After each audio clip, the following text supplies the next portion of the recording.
Alright boys, so in today's video we're gonna be talking about Keqing, the Yuheng of the Leeway Keqing, I believe you say it, never saying this again. Anyway, now this is the most anticipated build guide for myself, pretty much, because she was the one character I was so unsure about what to build, okay, because she, like, you can give her anything and she'll be good, but like to make her great, you have to do some specifics, okay? And then I also didn't know too much about her, but now I did actually get to use her on a good account. I did actually talk to a lot of friends that are above AR40 and have her, right? And told me some stuff as well, right? Shouts Darkskin Gaming. I guess I'll link his Twitch in my description, right? So go watch him if you want to. Pretty funny streams. Anyway, now the site states her as an A tier. I believe she's S, right? I think in my video about DPS I put her in S, but like overall I think I put her in A.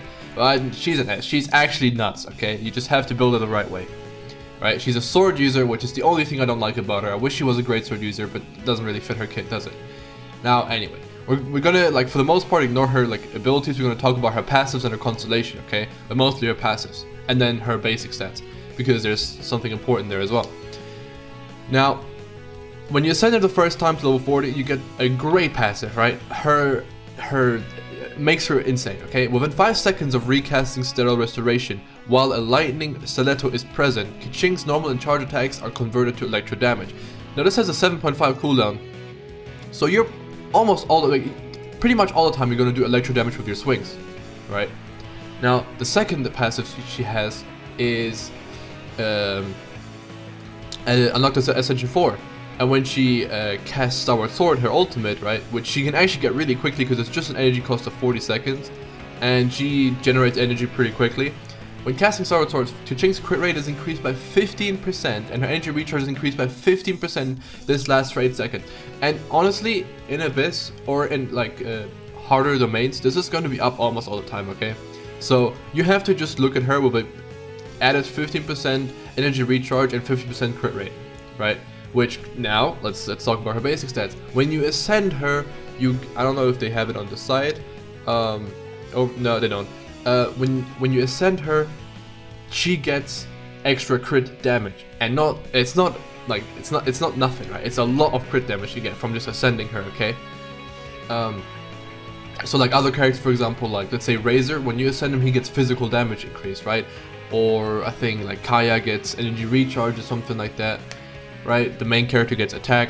It's different for every character, right? Chi gets healing efficiency, but she gets crit damage, which that is insane, okay? Because crit for most DPS is pretty much the best build, okay? Because critting doubles or triples or quadruples your damage, right? So having good base crit damage already that you don't really need to like expand upon, because like your base crit damage will just carry, is insane, right? Now, let's not talk. I'm actually not going to talk about her constellation because she is a 5-star and it's going to take a while for people to have multiple, right? But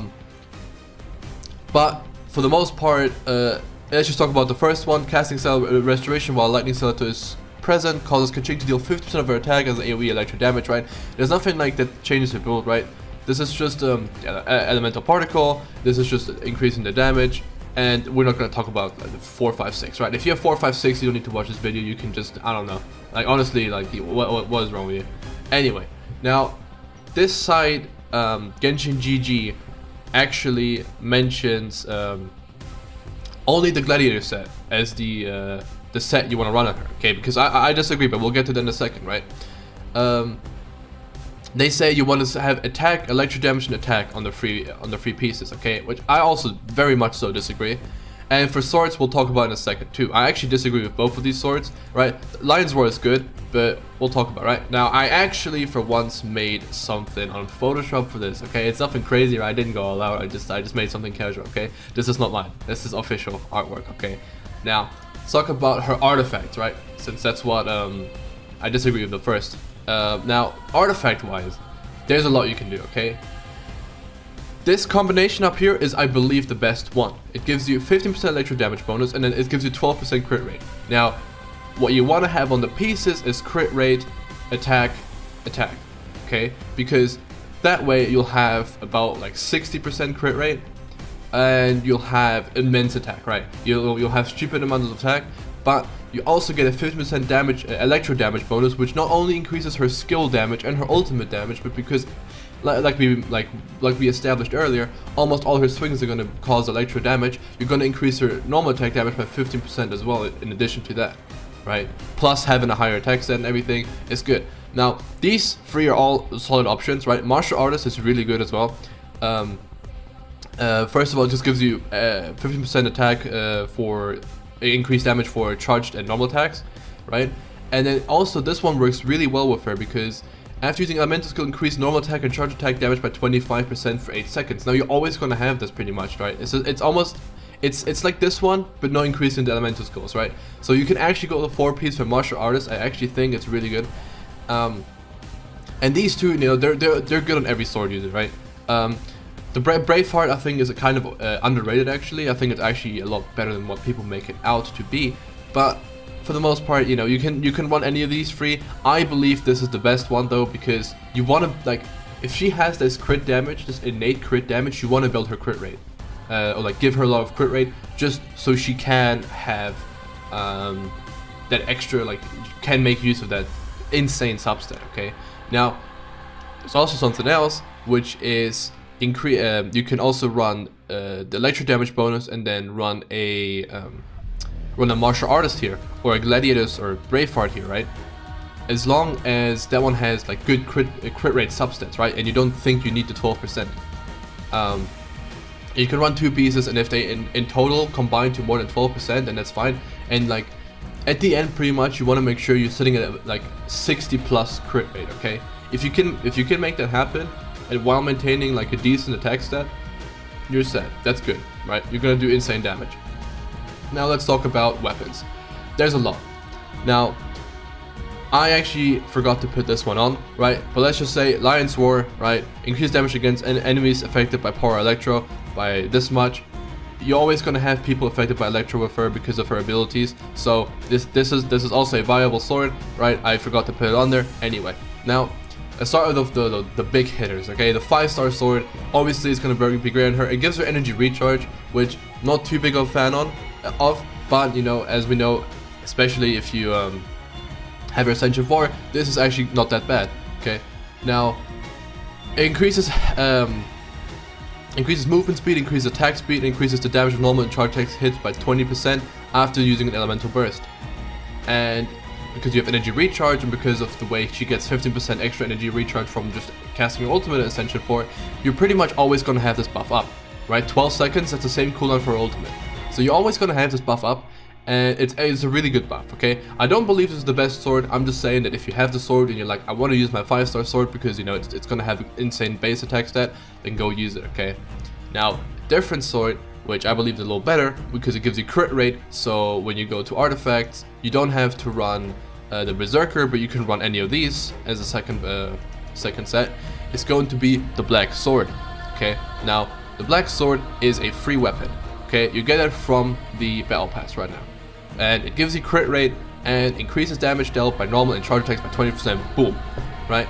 And it heals her when she crits, which is fine, but like mainly increases the damage take by normal and charge attacks by 20%, and it gives you crit rate with a good base stats. Really good, really good, really solid sword. The other one is also free, well, not free. It's not free. But you can buy it in the shop with Star Glitter, and it gives you crit damage. And it makes it so after you kill an enemy, you gain attack. And this can stack, okay? So let's say you can only buy this weapon once, right? This is pretty much going to give you a 36% attack boost, while giving you crit damage, while having a 4-star base stat, which is really good, okay? This sword is also like insanely good on her. And then we have this one that I feel like is interesting, right? Now, it's 90, while above 90%, but you could make it work, right? So that's why I want to put it here. It gives you crit damage and it gives you crit rate. Okay, so in that case, if you want to run the sword, you could actually just go for Gladiator, and you'll probably get a little more, like just raw damage out. But I wouldn't recommend it because it's just inconsistent being above 90%. You're bound to get hit by something random like an arrow shot or a stupid Abyss Mage casting something on you, right? And then there's also the last one, which is good on like pretty much every DPS that uses a sword. It's the Fillet Blade. It's a 3-star. You can probably get it to max ascension pretty easily. On hit, and a 50% chance to do a whole lot of damage, right? Let's say you have it max refinement because it's a 3-star, and if you summon a lot, you should have it. If you don't, right, we'll still just assume you can just adapt the numbers. 400% attack every 11 seconds is kind of insane, right? Has an attack subset too, but the base stat is, it's a 3-star, right? Same for both of these, so I'm not a fan of running these, right? If you have a 4-star, you probably want to run this, right? Also, this one I forgot to put on there, I'm sorry, but yeah. Anyway, you can run any of those and they'll work just fine. Now, team-wise, I mentioned how important crit is, which is why I want you to run Keqing with double ice, okay? If you don't have Chi-Chi, I wouldn't run this team. If you don't have Chi-Chi, don't run this team. At that point, you can just run whatever you want, honestly. But I'm just saying, best team-wise, because I don't want to have a team for every unit, right? Like, I don't want to have a team with every unit, but the best team, if we're just talking about the best team, is going to be Keqing with Kaya and Chi-Chi. And then one of these four, I'll talk about them in a second. Now, what the ice buff gives you is if an enemy it has the frozen status or is afflicted with ice element, you have a 15% increased crit rate against them, right? Also, you're less affected by Hydro. Now, what you call it? Kaya is really good at applying ice on enemies, right? Not on the ground, sadly, but on enemies. And Chi-Chi's orb will give you ice pretty regularly, right? And then she also has her ultimate that she'll apply ice on everyone. So Keqing can benefit off that with her high crit damage and get more crit chance. So with those two, you'll have boosted crit rate pretty much all the time, do a lot more damage because of your insane crit damage, and you know, Chi-Chi's a great healer. But like this requires you to have 2 5-stars, right? And I know that's pretty tough. I'll talk about some other teams what you could do technically after this, but and then for the 4th unit, you just want to run like one of these. It doesn't really matter who you run. I think Venti is great because you can bunch them all up, infuse them with Kaya, boom, they're all they all have the ice element, they fall down, Keqing kills them because you just crit them off, right? Mona is great because it applies water on everyone, enhances Keqing's damage by giving her the chance to do electro charge, but it's also has the bubble that increases Keqing's damage just overall. Then Klee is just great, right? Broken unit, insane damage, really good at spreading fire and applying fire, so you can get overloaded reactions a lot as well. Plus, just really good like support DPS to have, right? You switch out into her, you throw down the bomb, you switch out, boom, right? Even if you have her ultimate, you go into her ultimate, attack for a few seconds, switch out, you do 555% damage with your ultimate, right? So of your attack to every enemy. So like she's really good to have as a secondary support. And then Fischl, everyone knows about Fischl. It will also give you the double electric, which is also pretty good. And like I mean, you know about Fischl, right? I don't have to explain why Fischl's broken, right? Now let's look at other teams you could make, right? Let's look at characters. Obviously, what you could do is you could run 2 fires, right? You could run Zhang Ling and Klee with Fischl and then a healer, right? Barbara, for example, if you're a little more free to play. Or you could run Zhang Ling Bennett with Keqing, right? Just a double fire for the attack. You could also just run 4 different elements just for the increased elemental resistance against every type. So you could run something like Keqing, Chi-Chi, Venti, and then Zhang Ling or something, right? Like just 4 different elements, Mona, like just 4 different elements with characters that supplement each other well. What you don't want to have on your team is, for example, you don't want to have Diluc, well, I can't think right now. Diluc, Keqing, Razor, and what's another main DPS? Like Beidou on the same team, okay? Because when you think about team building is you want to have 1 main DPS, 1 supporting DPS, and then 2 supports, okay? A healer and someone that can apply element well, which is Kaya in this case, and the healer is Chi-Chi. And the 4th one is just a support DPS, right? So if you go back here, gonna be one of these optimally, right? But it's up to you which one you choose. So yeah, that is actually going to be it for the Keqing build guide. If you have any more questions, let me know. Keqing is insane, right? This side says she's A tier, but I mean, at this point you guys should know you shouldn't care about tier lists. Everyone has their own opinion, and right now no one is at max AR with having every character maxed out, with every weapon having cleared every content. So there's not going to be a good tier list, right? A correct tier list yet, right? So just use the characters you like. If you build them, they're all going to be insane. I think A tier is an understatement. I think she's actually insane after having used her now. But yeah. Anyway, hope you guys enjoyed. Catch y'all.